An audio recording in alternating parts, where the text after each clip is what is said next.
नमस्कार दोस्तों, साहित्यिक कहानियों के इस चैनल कहानियाँ ज़िंदगी की पर मैं शैली नारायण आप सबका तहे दिल से स्वागत करती हूँ। और आइए आज सुनते हैं मनु भंडारी जी के द्वारा लिखी एक कहानी, नई नौकरी।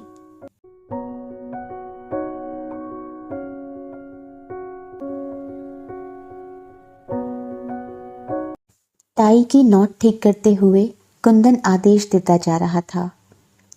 सोफे का कपड़ा कम पड़ गया है, तुम खुद लाकर दे देना। इनके जिम्मे कर दिया तो समझो सब चौपट। दरवाजे खिड़कियों का वार्निश आज ज़रूर पूरा हो जाना चाहिए। और देखो, प्लम्बर आएगा तो जहाँ जहाँ के नल और पाइप खराब हों सब ठीक करवा लेना। रमा पीछे खड़ी सामने के आईने में पड़ते कुंदन के प्रतिबिंब को देख रही थी।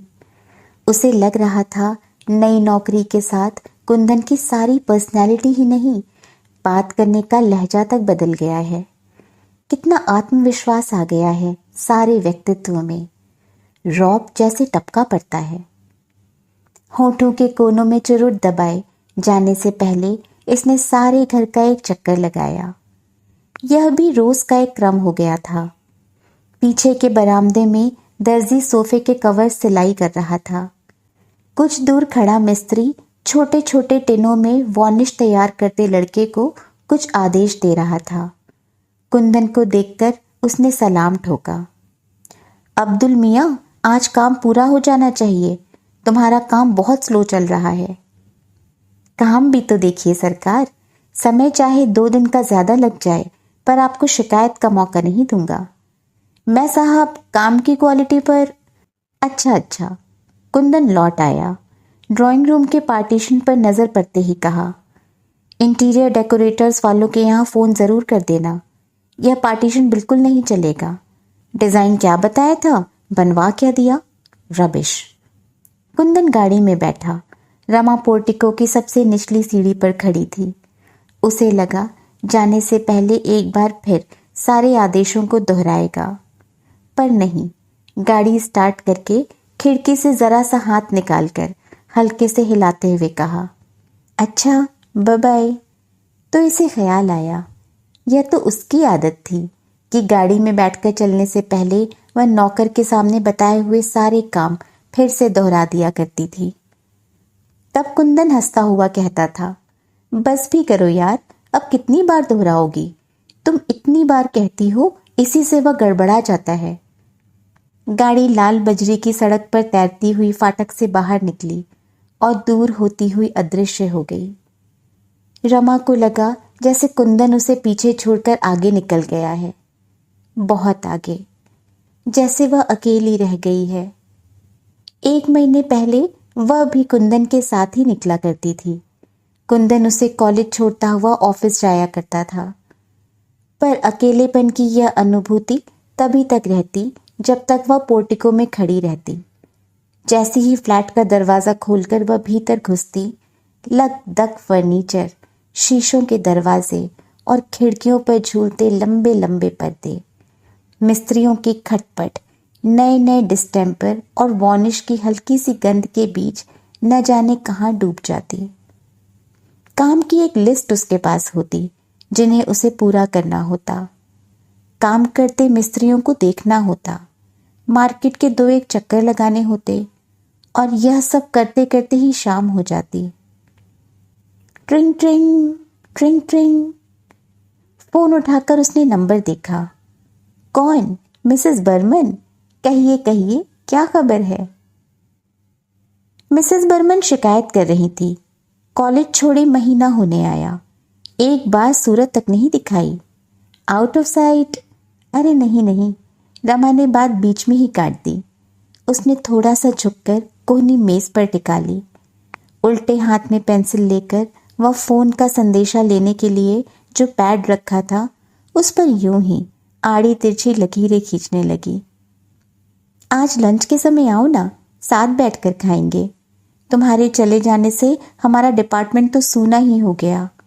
लंच के समय तो तुम्हें बहुत ही मिस करते हैं, और एक तुम हो कि जाने के बाद खबर तक नहीं ली। क्या बताऊं, इस नए घर को ठीक कराने के चक्कर में इतनी व्यस्त रही कि उधर आ ही नहीं सकी। अच्छा यह बताइए, सुधा, मालती, जयंती सब कैसी हैं? कहा ना, आज आ जाओ, सबसे मिल भी लेना, खाना भी साथ खाएंगे। आज? और एक क्षण को मन के भीतरी स्तर पर आज के सारे कामों की लिस्ट तैयार सी गई। आज तो संभव नहीं होगा मिसेस बर्मन, क्षमा याचना के से स्वर में वह बोली। बस एक सप्ताह और ठहर जाइए, फिर अपने इस नए घर की पार्टी दूंगी। देखिए अपनी रमा का कमाल। देखेंगी तो समझेंगी कि 1 महीने तक क्या करती रही। और फिर 2-4 इधर उधर की बातें और हल्की फुल्की सी मजाकें हुई और रमा ने फोन रख दिया। फोन रखने के बाद नए सिरे से इस बात का बोध हुआ कि कॉलेज छोड़े उसे 28 दिन हो गए। जाना तो दूर, उसे कभी ख्याल भी नहीं आया वहां का। आश्चर्य के साथ साथ उसे थोड़ी सी ग्लानि भी हुई।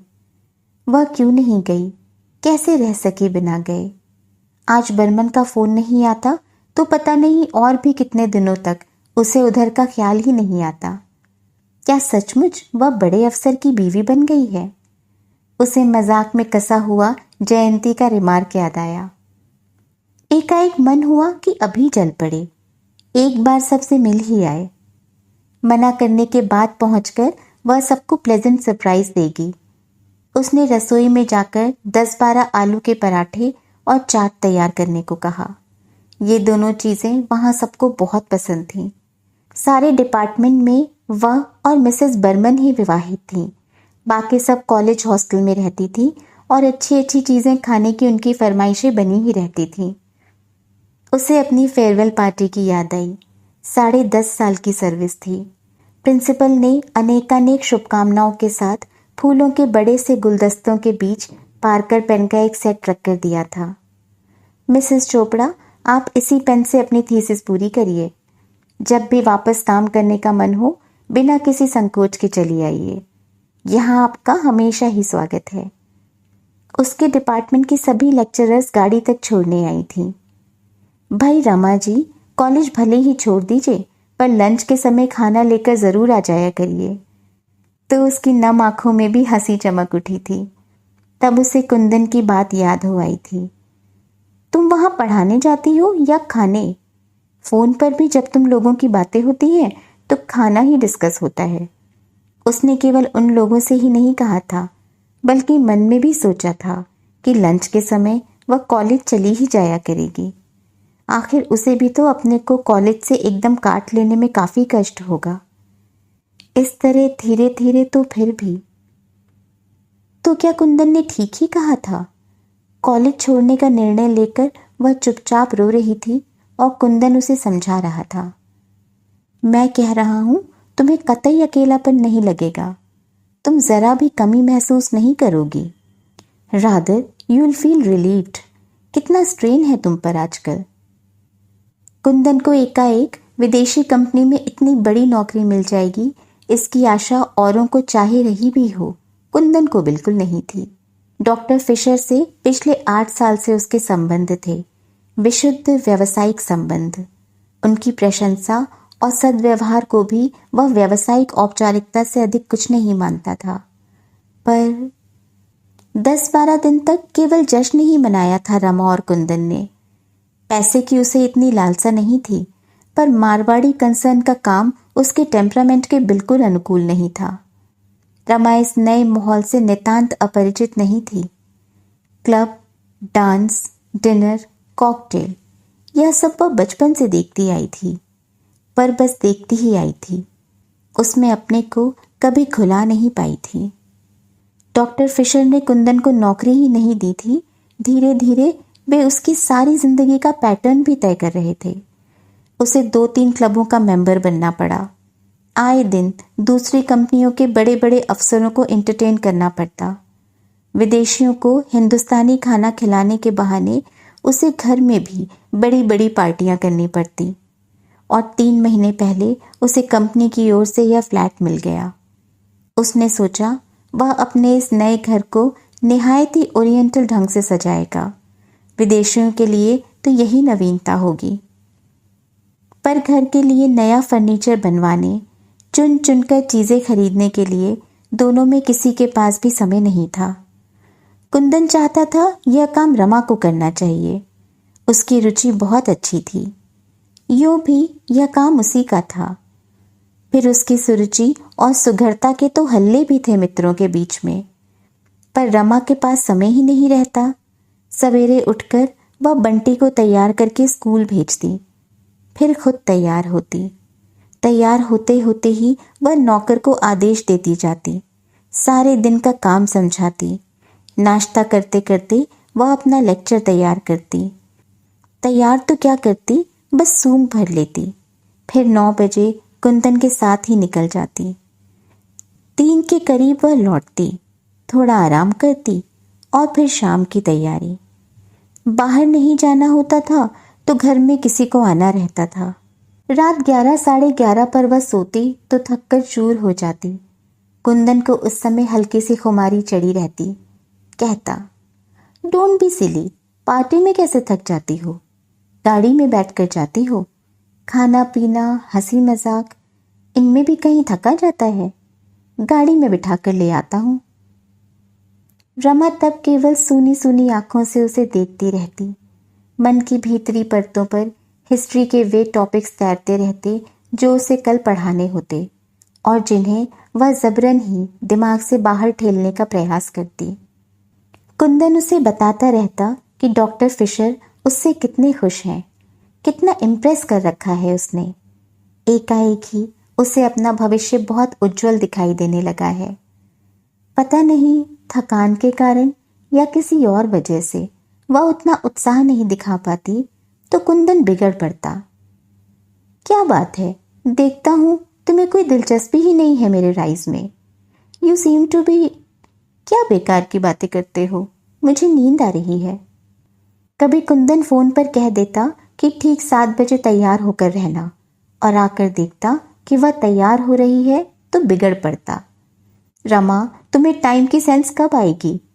कभी घर पर खाना होता और कोई कसर रह जाती तो रात में बड़े संभल कर कहता, मैं यह नहीं कहता कि तुम खाना बनाओ, 3 नौकर तुम्हारे पास हैं, पर जरा सा देख भर लिया करो। ऐसे मौकों पर रमा कुछ नहीं कहती। उस दिन कॉलेज में रमा को एक पेपर पढ़ना था। उसने खुद ही ऑफर किया था। सोचा था इसी बहाने एक टॉपिक तैयार हो जाएगा, पर बिल्कुल भी तैयार नहीं कर पाई। रात में लेटी तो रोना आ गया। मुझसे यह सब निपटा नहीं। लौटकर बिना कपड़े बदले ही कटे पेड़ की तरह पलंग पर गिरकर उसने कहा, क्या नहीं निपटा? यह रवैया मेरे बस का नहीं है। कितना गिल्टी फील करती हूँ बिना तैयारी किए पढ़ाना। लगता है जैसे लड़कियों को चीट कर रही हूँ। 2 घंटे का समय भी तो मुझे अपने लिए नहीं मिलता। कुंदन सोच रहा था कि रात में रमा के साथ वह एक एक कमरे को अरेंज करने की योजना बनाएगा। कलर स्कीम के लिए उसने जेंसन निकलसन वालों से बात की थी।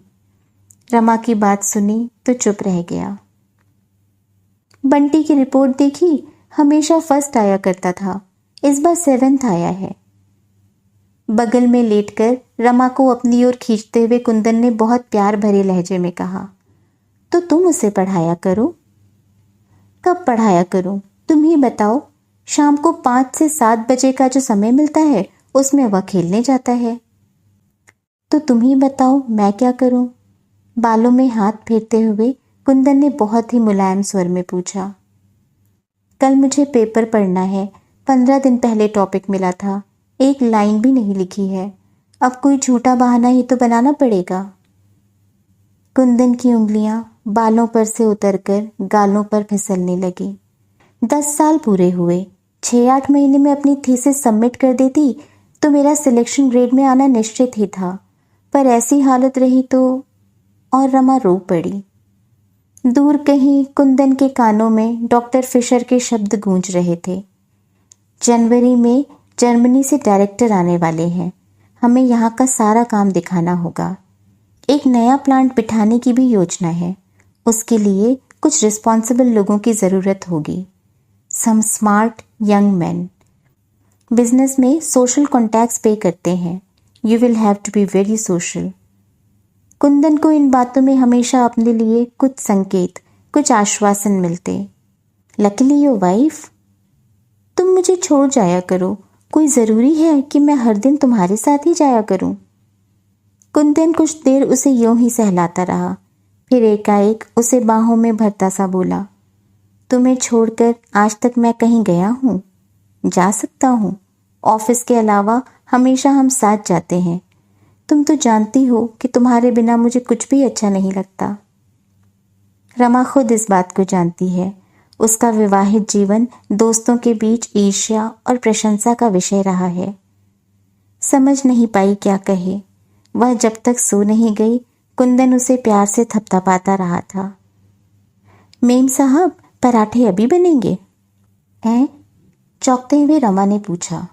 फिर बोली, नहीं नहीं, 12:30 बजे बनाना है। 1 बजे हम कॉलेज जाएंगे आज। इतने एक चक्कर बाजार का लगाऊं और सोफे का कपड़ा लाकर दे दूं। उसने एक बार भीतर जाकर मिस्त्रियों को याद दिला दिया कि आज पॉलिश हर हालत में ख़त्म कर देनी है।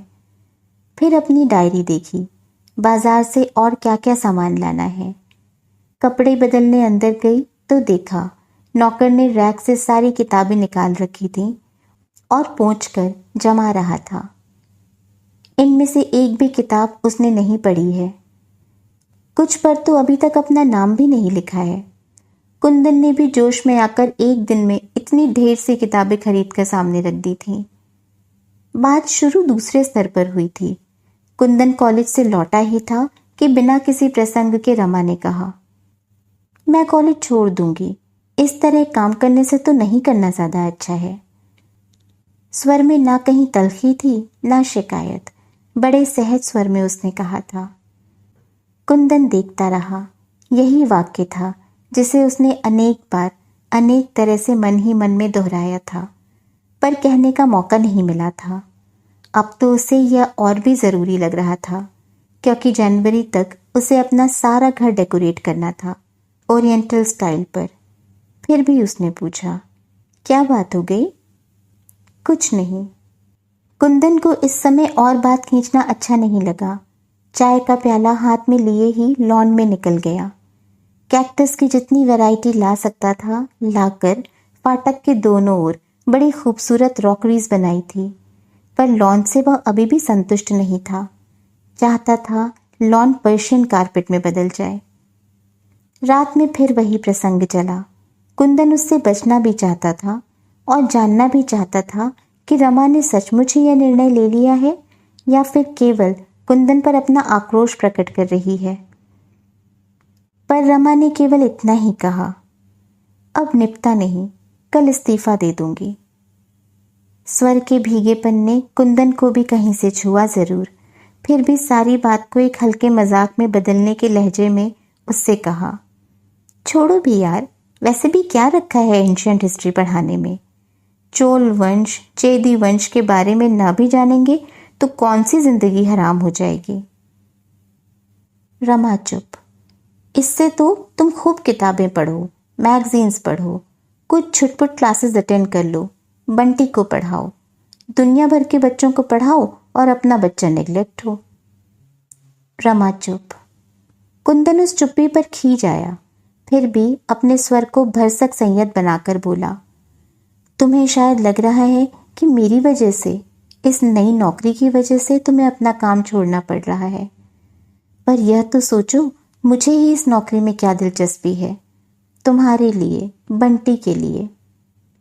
मैंने तो ऐसा नहीं कहा, मैं तो यही सोच रही थी कि आखिर मेरे मन के संतोष के लिए क्या होगा। मेरा संतोष तुम्हारा संतोष नहीं है, मेरी तरक्की तुम्हारी तरक्की नहीं है। है क्यों नहीं? मेरा यह मतलब नहीं था। 10 साल से काम कर रही थी, छोड़ दूंगी तो मेरा मन कैसे लगेगा? मैं तो सोचता हूँ तुम्हें यह सब सोचने का समय ही नहीं मिलेगा। और शाम को उसने 3 बंडल किताबें लाकर सामने रख दी।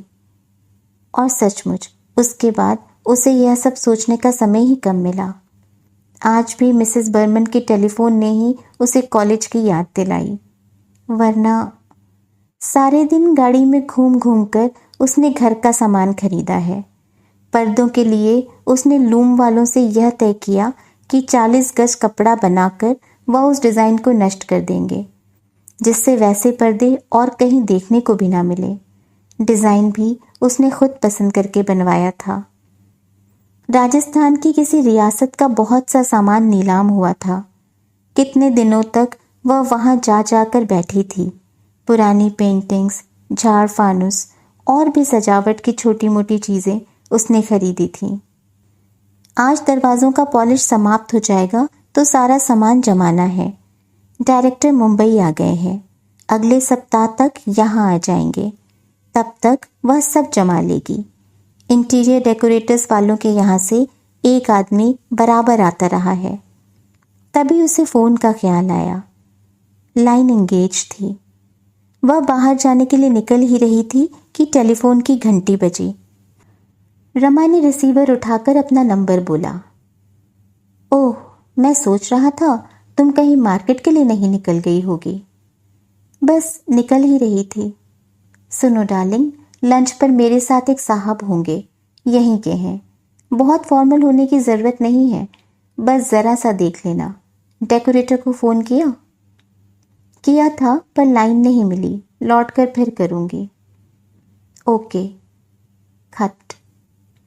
रसोई में जाकर रमा ने कहा, थोड़ी सब्जियां उबालकर इन उबले हुए आलूओं में मिला दो। पराठे नहीं बनेंगे, वेजिटेबल कटलेट बना देना। फिर उसने फ्रिज खोलकर देखा, सब कुछ था। जब वह कॉलेज जाती थी तो कुंदन का लंच ऑफिस जाता था, पर आजकल वह लंच के लिए घर ही आता है। पहली तारीख, लंच के लिए कुंदन आया।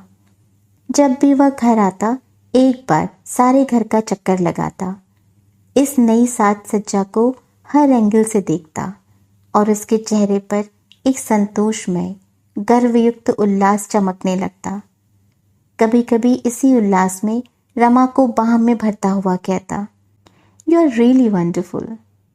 यूं खुले में चूमने की मर्यादा वह तोड़ नहीं पाया था, उसी से केवल उसे दबाकर छोड़ देता। पूरा चक्कर लगाकर बोला, I think everything is in tune. क्यों? कलफ लगा नैपकिन फड़फड़ाता हुआ उसकी गोद में फैल गया। अब कोई आए मुझे चिंता नहीं। 5 तारीख को डायरेक्टर आ रहे हैं। मैं इस बार एक बड़ी पार्टी घर पर ही करूँगा। रमा खाती भी जा रही थी और उसकी प्लेट का ध्यान भी रख रही थी। जो चीज़ खत्म हो जाती रख देती। बस यार वो रोप पटकना है कि डायरेक्टर की नज़रों में जम जाऊं। एक बार ये लोग इम्प्रेस हो जाएं तो रास्ता साफ है। डॉक्टर फिशर को जब भी कोई मौका आएगा मेरे फेवर में ही राय देंगे। रमा कुंदन के बच्चों जैसे पुलकमय आवेश पर मंद मंद मुस्कुराती रही। मेम साहब आपका फ़ोन है। किसका है? बोलो बाद में करे। मेम साहब इस समय लंच ले रही हैं। कुंदन इस समय रमा को वह सारी बातें सुनाना चाहता था जो आज उसके और फिशर के बीच हुई थी। कितने स्पष्ट थे सारे संकेत। फिर भी वह अपने अनुमानों का रमा से समर्थन करा लेना चाहता था। कॉलेज से मिसेस बर्मन का है। बेरर लौटने लगा। अरे ठहरो। और रमा एकदम खड़ी हुई।